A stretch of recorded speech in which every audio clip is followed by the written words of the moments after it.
Hello everyone, I Dr. Megha Chaudhary welcome you all. Last time I discussed the case of fever of सीपिया। एक female I थी जिसको fever था, लेकिन उसने अपने आप को निगलेक्ट किया और अपने बच्चों पे ही उसका पूरा फोकस था। और जनरली हम एक्यूट केसेस में देखते हैं कि ये लोग जब भी बीमार होते हैं ये अपने ऊपर ध्यान नहीं देते हैं, तो इसीलिए हम ये रूब्रिक उठाते हैं फ्रिवुलस। और जब हम इनसे पूछते हैं कि आपको फीवर था 2 दिन 3 दिन आपने कुछ नहीं किया, कोई डॉक्टर को नहीं दिखाया, तो ये रीज़न देते हैं क्योंकि अगर मैं अपने ऊपर ध्यान देती तो बच्चों को कौन देखता, घर का काम कौन करता, घर में सारा काम पड़ा है, सबको खाना देना है, हस्बैंड सुबह जाते हैं उनका लंच प्रिपेयर करना है, मदर इन लॉ का ये टाइम है खाने का, बच्चों का स्कूल से आने का ये टाइम है, तो ये वो रीज़न देगी हमें। तब अप्लाई होता है रूब्रिक ऑब्जेक्टिव रीजनेबल। तो जनरली हमें एक्यूट केसेस में ऐसे ही मोस्टली सीपिया पेशेंट्स मिलेंगे जो अपने ऊपर ध्यान नहीं दे रहे हैं, स्पेशली द लेडीज़। आज हम डिस्कस करेंगे सीपिया को डिटेल फॉर्म में एंड देखेंगे कि सीपिया कैसे इवॉल्व होती है। सीपिया बनती है कटल फिश से। तो ये एक एनिमल रेमेडी है और इसमें एनिमल इंस्टिंक्ट तो है। इसका शेल जो होता है वो अंदर होता है, तो that reflects there is no sense of belonging. And ये हमेशा अकेली पाई जाती है समुद्र में, ग्रुप में नहीं देखी जाती, कंटिन्यूस मोशन में रहती है, स्विम करती रहती है, कभी ठहरी भी नहीं देखा जाता कटल फिश को। तो likewise the same we see in our patients कि ये बीमार होते हैं तब भी ये काम करते रहते हैं। और एक रूब्रिक है, rest can not until the things are in proper place. कितनी थकान हो रही है लेकिन फिर भी ये अगेंस्ट द विश जाके, इनका मन है कि मैं रेस्ट कर लूँ, बहुत थक गई, बहुत दर्द हो रहा है पैरों में, थोड़ा रेस्ट कर लूँ, नहीं नहीं, ये सामान फैला हुआ है, अरे किचन में ये आज तो सब हटाना है, आज तो क्लीन करना है, अरे ये सामान इधर, अरे ये तकिए उठा लूँ, ये इनको साफ़ कर लूँ, ये चादर गंदी हो रही है इसको धो लूँ। Constant anxiety regarding the house hold works, घर की ही उलझनों में उलझी रहती है सीपिया। बच्चों के लिए सोचती है, घर के लिए सोचती है, और कंटिन्यूस एक एक्टिविटी बस उसकी डिज़ायर रहती है, कुछ ना कुछ मैं करती रहूं। क्यों? क्योंकि मेरा जो अस्तित्व है, जो मुझे मिल रहा है, जो अभी मुझे पूछ रहे हैं, वो भी कहीं मेरे बच्चे या मेरे हस्बैंड या मेरे इन लॉज पूछना बंद ना कर दे। थोड़ा बहुत जो मेरा एक्सिस्टेंस है, ये एग्जिस्टेंस, ये जगह भी कहीं मेरी चली ना जाए। कांस्टेंट यही फियर सीपिया में चलता रहता है। तो सीपिया इतनी असहाय, इतनी कमज़ोर, इतनी helpless, lack of confidence, embarrassment feeling, ऐसी सीपिया क्यों होती है? आपके क्लिनिक पे भी सीपिया आएगी तो आपको ये फीलिंग आएगी कि थोड़ा तैयार हो जाती, इसने तो अपने ऊपर ध्यान ही नहीं दिया, फीचर्स तो अच्छे हैं, लुक तो अच्छा है, बट कुछ तैयार नहीं होके, हस्बैंड की तो अच्छी जॉब है बट ये इतनी नॉर्मल क्यों हमेशा ऐसे रहती है, कॉन्फिडेंस नहीं है इसमें, और हमेशा एम्बेरसमेंट। इसको आपको देख के लगेगा, पर्सनालिटी सीपिया पेशेंट्स को आपको देख के फील आएगा कि उनमें कॉन्फिडेंस नहीं है। आपके क्लिनिक पे जब पेशेंट आता है वो एक ओरा लेके आता है। अगर कोई वेल्थ वाला पेशेंट आएगा तो आपको फीलिंग आ जाएगी, यार ये तो ऐसे आया है जैसे पता नहीं कहाँ का कोई गेजेटेड ऑफिसर है, ये तो ऐसे आया जैसे कोई प्राइम मिनिस्टर है, ये तो ऐसे दिखा रहा है, ये तो ऐसे बोल रहा है। सीपिया को देख के आपको ये फीलिंग आएगी, अरे यार ये बेचारी, इसकी कंडीशन, मतलब आपको दया आएगी उस पेशेंट को देख के। आपको लगेगा यार कितनी बीमार है, कितना कर रही है इसको, कितना। आपको अगर हस्बैंड साथ आएगा तो आप देखेंगे कि किस तरीके से हस्बैंड बात कर रहा है, वो कैसे बात कर रही है, आपको खुद को लगेगा कि वो दब रही है। तो सीपिया ऐसे इवॉल्व क्यों होती है? इवन द एजुकेटेड फीमेल्स जो काफ़ी अच्छी हायर एजुकेशन में है बट फिर भी वो, उनकी पर्सनैलिटी ऐसी होगी, आप केस लेंगे आपको पता चलेगा इतना अच्छा इनका एक्सपीरियंस था, इतनी अच्छी जॉब थी, जॉब छोड़ दी शादी के बाद में, और आपको खुद ये फीलिंग आएगी यार इतनी अच्छी पढ़ी लिखी है बट कॉन्फिडेंस नहीं है। तो सीपिया ऐसी क्यों होती है? क्योंकि उसको आईपीआर ऐसा बनाता है। पहले तो पेरेंट्स, तो उसकी जो शुरुआत होती है जब वो पैदा होती है, कांस्टेंट उसको ताने मिलते हैं, criticism, remarks and sexual abuse. Not only we talk of sexual abuse in that manner, लेकिन जहाँ पे हर वक्त लड़का और लड़की के बीच में डिफरेंस आ रहा है, हर वक्त पेरेंट्स क्रिटिसाइज़ कर रहे हैं, तुम लड़की हो, तुम क्यों पैदा हो गई, हमने तो लड़का सोचा था, अब क्या करेंगे, शादी कैसे करेंगे, पैसा कहाँ से लाएंगे, तुमको क्या करना पड़ के, अरे मोटी हो जाओगी, तुमको ये मत खाओ, शादी कौन करेगा, फिर हमारे ऊपर बैठी रहोगी सर पे। ये कांस्टेंट रिमार्क्स, बेइज्जती, बार बार ये उसको ये फीलिंग्स आती हैं। बचपन से ही उस बच्ची को बार बार ये फील कराया जाता है that lady, that person is unwanted, और यही फीलिंग्स उसके अंदर कंटिन्यूस आती रहती हैं that I am unwanted, I am neglected, मेरे पेरेंट्स मुझे नेग्लेक्ट करते हैं, जितना प्यार मेरे भाई को करते हैं, उसको लाके गिफ्ट्स देते हैं, उसको जितना अपॉर्चुनिटीज़ में डाल रहे हैं, गेम्स में भी, इधर भी, ट्यूशन भी, वहाँ भी, मुझे नहीं डाल रहे, हर वक्त ये बोलते हैं लड़की लड़की। तो that difference is always created from the beginning in childhood. That constant behaviour of the parents उस बच्ची का मनोबल तोड़ देते हैं, और उसको कांस्टेंट ये लगता है कि मैं कुछ भी नहीं हूँ। वो पुअर स्टेट उसके अंदर आ जाता है, डेल्यूशन, पुअर शी इज़ और ही इज़। तो ये पुअर फीलिंग उसको आती है कि मैं कुछ भी नहीं हूँ, मेरे अंदर कोई काबिलियत नहीं है, मैं तो लड़की हूँ, मेरे अंदर कुछ क्वालिटी नहीं है, मैं कुछ नहीं कर सकती हूँ। और उसको खुद से ये लगता है कि मैं तो किसी चीज़ के लायक ही नहीं हूँ, मैं तो अनवांटेड हूँ। हेल्पलेस फीलिंग उसको आती है कि अब मैं क्या करूँ, मेरे पास कोई सॉल्यूशन नहीं है। अब सॉल्यूशन क्या है? मुझे अपने अस्तित्व के लिए जो जैसे कहता है वो करना पड़ेगा। घर के कामकाज करती रहती हूँ, बर्तन धोती रहती हूँ, कपड़े धोती रहती हूँ। That's why this remedy is called washer women remedy, क्योंकि वो एक मेड की तरह, एक काम वाली बाई की तरह बन के रह जाती है और घर के काम करती रहती है अपने अस्तित्व के लिए, not for appreciation like we saw in carcinosin. Carcinosin को प्लीजिंग डिज़ायर है, क्योंकि वो प्लीज़ करने के लिए, जो भी उसको डोमिनेट कर रहा है उसको खुश करने के लिए, यहाँ पे वो जगह पाने के लिए कर रही कि I am also the member of this family, मुझे भी अपनाओ, मेरे भाई को जैसे अपनाया है वैसे मुझे भी अपनाओ। इसीलिए बहुत ड्यूटी का सेंस होता है, हर चीज़ वो बहुत ड्यूटी से, रिस्पॉन्सिबिलिटी से करती है। Duty, too much sense of duty. Occupation एम्यूरेशन, कंटिन्यूस कुछ ना कुछ काम करती रहेगी, उससे उसको अच्छा लगता है। डांसिंग एम्यूरेशन, हम ऐसे बोलते हैं ना, कितना नाचोगे बस करो। हम कब बोलते हैं? जब कोई किसी के इशारों पे नाच रहा है, जब वो इतना काम कर रहा है। कभी कभी हम बोल देते हैं अपनी मदर को या किसी को, यार कितना नाचोगे, कितना थकोगी, बस करो, रेस्ट करो। That is the meaning of dancing एम्यूरेशन। वो जितना काम करती है उसको अच्छा लगता है। एक्टिविटी डिज़ायर, ऑक्यूपेशन एम्यूरेशन। इसीलिए जो कटल फिश हम देखते हैं समुद्र में, ये भी कंटिन्यूस स्विम करती रहती है, ये कभी रेस्ट करते हुए नहीं मिलती। Rest can not when things are not in proper place. There is constant feeling of unwantedness. Please करने के लिए ये भी, जैसे कार्सिनोसिन प्लीज करता है, प्लीजिंग डिजायर, सीपिया भी प्लीज करती है कि शायद खुश हो जाए मेरे घर वाले और मुझे अपना लें, मुझे जगह दे दें।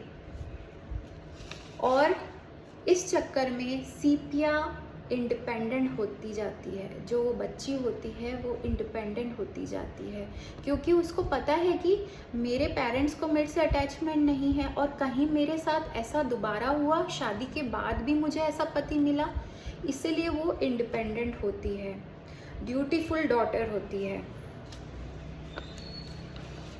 इम्पेशेंस सिटिंग वाइल, जब भी वो सोचेगी कि चलो यार थकान हो रही है, थोड़ा रेस्ट कर लूँ, तो इम्पेशेंस हो जाएगी, नहीं नहीं यार उठती हूँ, कुछ काम करती हूँ। Dancing ambulation, just to get fit in to the family, to please her family, to get adjust into the family, she will keep on doing everything, and when love is not received, तब वो indifference में जाती है। वो state हम next video में पूरा detail में देखेंगे। तो सीपिया पेशेंट के जो एलिमेंट्स आते हैं वो कैसे आते हैं? एलिमेंट्स फ्रॉम डोमिनेशन, जब पेरेंट्स बोलते हैं ये नहीं करना, वहाँ नहीं जाना, ये तुम पढ़ के क्या करोगी, तो हर वक्त वो अपना मन मार रही है और अपने पेरेंट्स के हिसाब से चल रही है। लेटर ऑन आफ्टर मैरिज हमें ऐसे पेशेंट्स देखने को मिलेंगे, वो उनका जो वर्बेटम होता है वो यही होता है कि पहले तो मैं अपनी फैमिली, अपने पेरेंट्स के हिसाब से चली, फिर मैं अपने हस्बैंड के हिसाब से चली, इन लॉज के हिसाब से चली, मुझे कहीं जगह नहीं मिली। हमेशा जब भी सीपिया पेशेंट आएंगे वो इसी तरीके से आपको बोलेंगे। तो डोमिनेशन बचपन से होता है और ये डोमिनेशन मैरिज के बाद में, शादी के बाद में भी उसके साथ होता है। Elements from domination, elements from sexual abuse, जो फ़र्क किया जाता है जेंडर में, element from scorned being, elements from criticism, जब क्रिटिसिज्म मिलता है, बार बार ताने मिलते हैं, रिमार्क्स मिलते हैं।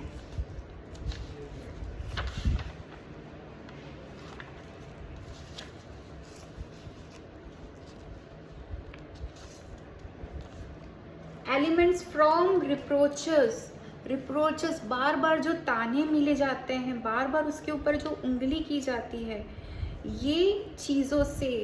एलिमेंट्स फ्रॉम फ्राइट, जब उसको डराया धमकाया जाता है, ये एलिमेंट्स जब आते हैं उसके अंदर, तो वो धीरे धीरे धीरे डिप्रेस, धीरे धीरे उसमें लो कॉन्फिडेंस, एम्बेरसमेंट की फीलिंग, उसको कांस्टेंट फीलिंग रहती है मैं लड़की क्यों हूँ, काश मैं लड़का होती।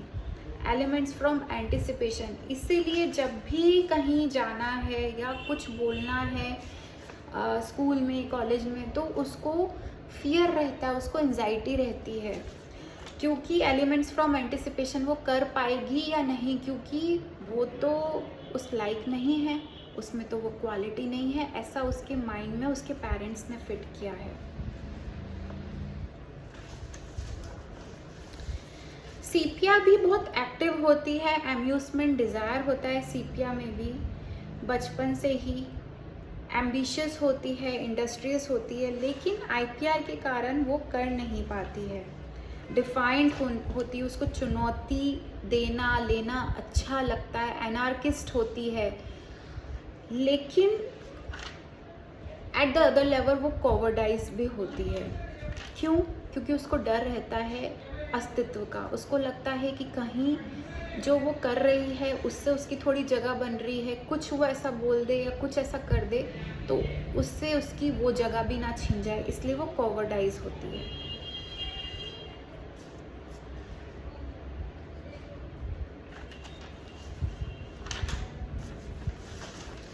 सीपिया पेशेंट जब आपके क्लिनिक पे आएगी तो आपको एक फीलिंग आएगी कि बहुत ही असहाय है, मिसरेबल है, देखकर ही आपको दया आएगी, हेल्पलेस फीलिंग। वो आपको केस के टाइम पे बोलेगी कि मुझे कुछ समझ नहीं आता, मैं बिल्कुल ऐसा लगता है कि कोई सॉल्यूशन ही नहीं है, मुझे ऐसा लगता है कि मेरी लाइफ क्या है, बिल्कुल ही कुछ मतलब नहीं है जीने का।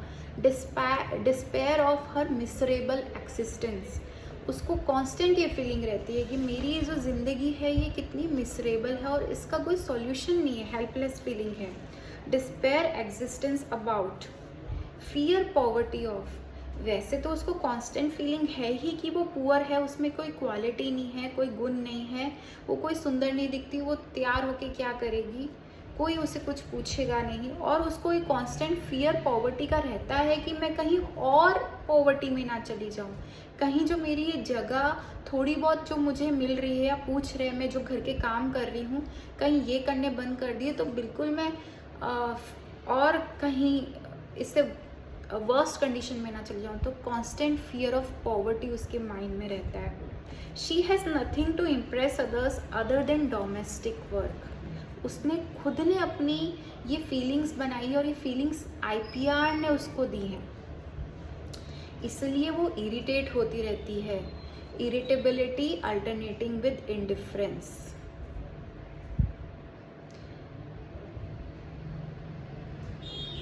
Cares full of domestic affairs. जब भी आप केस देंगे तो पेशेंट से जब भी आप कंसर्न के बारे में पूछेंगे तो कंसर्न हमेशा घूम फिर के आएगा डोमेस्टिक अफेयर्स, घर के कामकाज को लेके ही कंसर्न रहता है। Mind contradictory, actions are contradictory to intention. Here it states कि उसका मन तो है रेस्ट करने का, उसका मन तो है कि वो जॉब करे, उसका मन तो है वो जाए, घूमे, इंजॉय करे, तैयार हो, लेकिन जो वो करती है वो उसके इंटेंशंस के अगेंस्ट करती है। रेस्ट करने का मन है लेकिन वो रेस्ट नहीं कर रही है।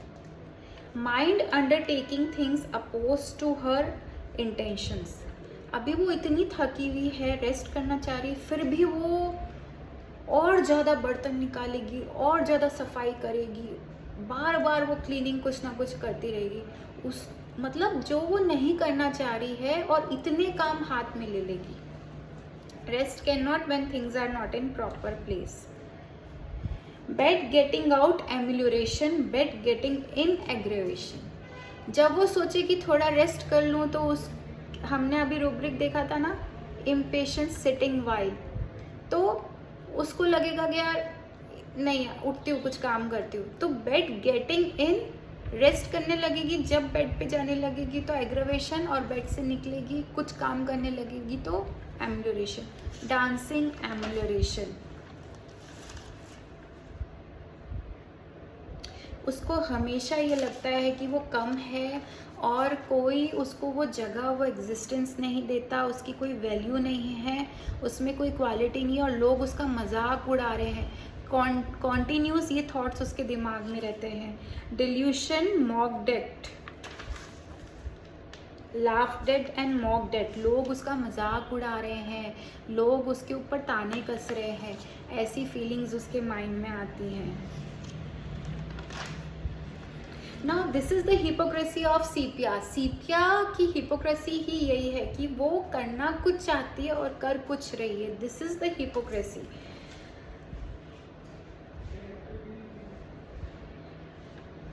इरिटेबिलिटी उसको हो रही है एग्जर्शन से, बट फिर भी वो कुछ ना कुछ काम कर रही है।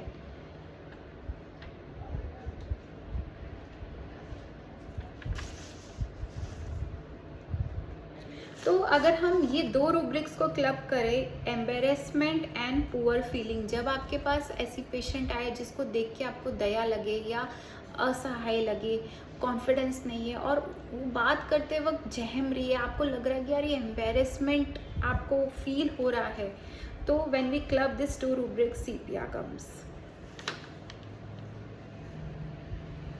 सीपिया मेल्स भी होते हैं। सीपिया मेल का एक केस था। उस केस में ऐसा था कि वो पेशेंट जो था उसको एक टाइम पे इंडिफरेंस होने लग गया था अपनी फैमिली से, वो फैमिली में ध्यान नहीं देता था। उसकी मदर ने बताया कि वो आके साथ नहीं बैठता, मूवी देख रहे हैं, बच्चे हंस रहे हैं तो वो साथ नहीं बैठता, चला जाता है अपने रूम में, काम पे भी नहीं जा रहा है, कितने महीने हो गए हैं वो अपने काम पे ही नहीं जा रहा है। तो तब मैंने ये रूब्रिक उठाया था, इंडिफरेंस टू बिजनेस अफेयर्स। तो उस मेल पेशेंट को मैंने सीपिया मेडिसिन दी थी। तो it's very difficult to catch sepia male patient compare to female sepia patient. तो सीपिया में duty, too much sense of duty होती है, ऑक्यूपेशन एम्यूलेशन होता है, वो एग्जॉस्ट हो जाती है बट फिर भी वो डांस करती रहती है on the tunes of her family members, उनको खुश करने के लिए, ताकि उसका एग्जिस्टेंस रहे और जगह बनी रहे। हम अगर देखेंगे सीपिया पेशेंट्स को, तो जनरली ऐसे पेशेंट्स भी हमने देखे हैं कि जहाँ पे फेस पे ब्लैकिश स्पॉट्स हैं, आइज़ के अंडर ब्लैकिशनेस है, तो वो चीज़ें, because face is what, face is the identity of the person. और फेस पे अगर हम ऐसे देखेंगे तो this are the remarks, these are the criticism which she is facing, which she is feeling inside. तो जो उसको अंदर फील हो रहा है और वो बाहर एक्सप्रेस नहीं कर पा रही, बाद में करेगी. हम ये वीडियो बाद में मैं एक बनाऊंगी इसका कि बाद में सीपिया कैसी हो जाती है. अभी तो ये डांस कर रही है, अभी तो ये सबको प्लीज़ करने की कोशिश कर रही है कि ताकि इसका एग्जिस्टेंस जो है वो ना छिन जाए, इसकी जगह बन जाए. बट आफ्टरवर्ड्स इसका क्या रिएक्शन होगा, ये बाद में कैसे इंडिफरेंस में जाएगी, क्या रूब्रिक्स आएंगे एंड क्या करेगी ताकि लोगों का ध्यान जाए, फीलिंग सिक कि लोग भी देखें अब कि यार मैं भी बीमार हूँ. ठीक है, तो ये सब रिएक्शंस हम बाद में देखेंगे. इसको फोरसेकन फीलिंग बचपन से ही आनी शुरू हो जाती है जब पेरेंट्स प्यार नहीं देते हैं, और इसका जो ये हेल्पलेस फीलिंग होता है, और ये हेल्पलेस फीलिंग और constant fight for existence. Contrary actions are contradictory to intentions. करना नहीं चाहती फिर भी कर रही है. हस्बैंड का खाना नहीं बनाने का मन या इन लॉज का काम करने का मन नहीं, फिर भी कर रही है. That is contrary actions are contradictory to intentions. Undertaking things oppose to her intentions. Antagonism with her self. Continuous उसको लगता है करूँ ना करूँ, बट ऑक्यूपेशन एम्बुलेशन है, एक्टिवेटेड डिज़ायर है, इंडस्ट्रियस है, तो करती रहेगी. तो that's all about the sepia. In next video I will take the rubrics of indifference कि बाद में सीपिया का क्या रिएक्शन होता है. सीपिया बाद में जब अभी तो हमने देखा कि सोरा में सीपिया कैसी थी. सोरा में जो सीपिया है एक्टिव है, एम्यूजमेंट डिज़ायर है, प्लेइंग डिज़ायर अवर्शन है. Basically it is a dull remedy. But कितनी सीपिया पेशेंट हमको जो सोरा में होती हैं तो फॉस्फोरस की तरह ही होती हैं ये, लेकिन इनका जो IPR है ये इनको ऐसा बना देता है. तो साइकोसिस में हमने अभी आज देखा कि साइकोसिस में इनकी कितने थॉट्स हैं, helpless feeling, lack of confidence and poor feeling, neglected feeling है इनको, और कांस्टेंट थॉट है लोग मजाक उड़ा रहे हैं, मैं वर्थ ही नहीं हूँ, मेरी लुक्स अच्छे नहीं हैं, इसलिए उनके फेस पे इतने निशान होंगे या स्पॉट्स होंगे, क्योंकि वो रिमार्क्स हैं, elements from scorned being, elements from reproaches. तो ये हमने आज साइकोसिस देखा. अब हम सीपिया का जो सिफिलिटिक रूप है वो नेक्स्ट वीडियो में देखेंगे. तब तक के लिए बाय. आप सब ध्यान रखिए अपना and keep on studying and please do post the comments, subscribe my channel, जिससे मैं थोड़ी मोटिवेट होंगी, मैं और वीडियोज़ बनाऊँगी. Thank you.